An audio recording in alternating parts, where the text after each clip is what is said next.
often imagine the internet as a transparent tool, but beneath the surface lies a layered reality most never see. The dark web has become the stuff of urban legends, place of faceless hackers, international cartels, and untraceable black markets.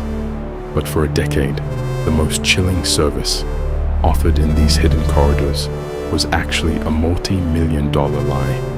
It wasn't a cartel operation, it was a digital ghost story. This isn't just about a website, it's about the intersection of human desperation and digital deception.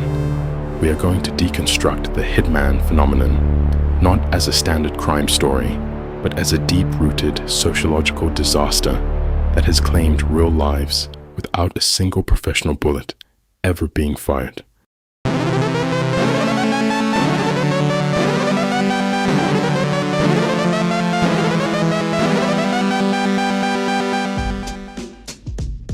Welcome to the world of the dark web, hitman for hire. These platforms were masterpieces of manipulation.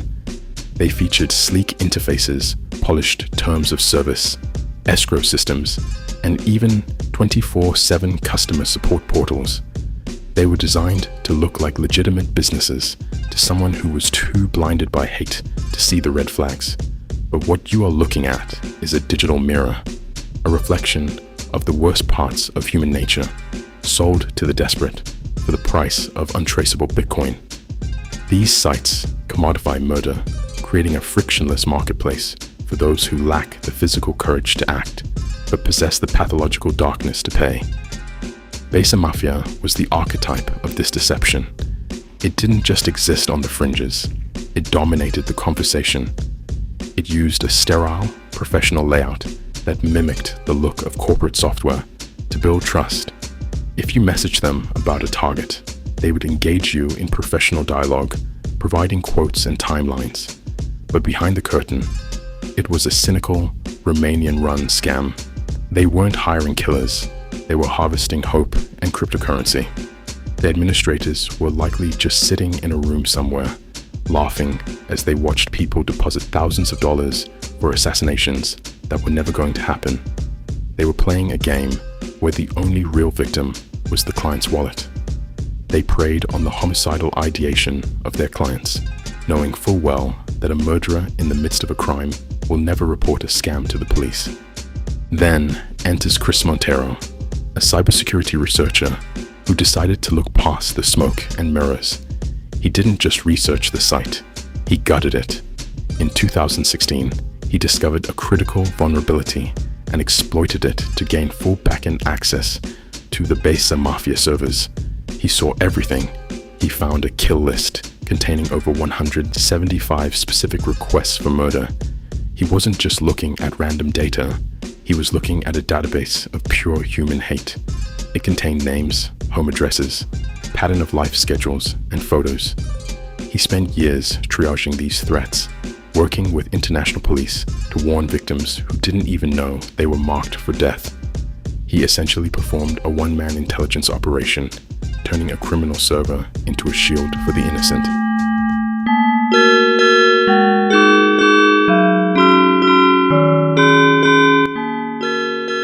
Critics often claim these sites are harmless because no one is actually killed by the scammers.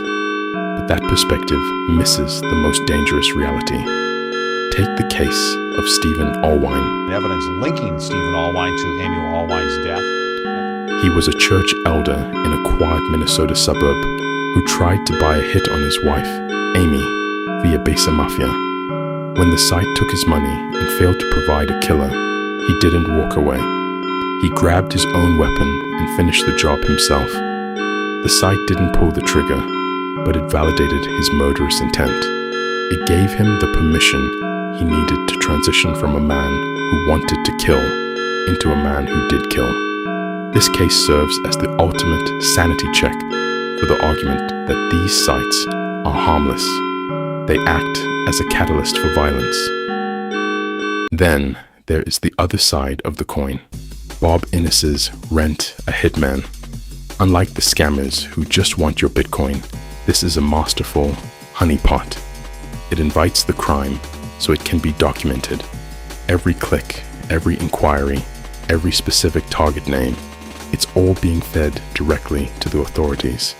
By maintaining the illusion of a hitman service, Innis has helped law enforcement save an estimated 150 potential victims. It is a satirical parody that serves as a high-stakes intelligence operation. He essentially tricks the predators into handing over their own confession and intent, leading them straight into an FBI trap. The site's genius lies in its simplicity. It waits for the predator to reveal themselves through their own malice. The legal fallout of these sites is truly staggering. With over 150 years of combined prison sentences handed out in related cases, the message from the judicial system is loud and clear. Clicking purchase on a murder is just as punishable as the act itself. You are not buying a service, you are buying a permanent conviction. The digital paper trail is immutable. Even if you use Tor, even if you pay in crypto, you are creating evidence that can be pulled from a server years later. The law has caught up to the digital world, and it views the attempt as just as abhorrent as the success. These convictions prove that the internet is not a lawless void. It is a forensic record of your worst intentions. But the dark web hitman industry isn't about websites. It's about the people who frequent them. As long as there is a demand for death, there will be someone there to take your money, either to scam you or to trap you. And the internet never forgets the intent you typed into that screen. The ghosts of these digital plots remain, forever etched in the logs of the hidden web. Whether they are scams or traps, these sites act as a mirror, forcing us to look at the darkest corners of human desire. And in the end, that is perhaps the most unsettling discovery of all. The threat isn't the website, it's the person behind the keyboard.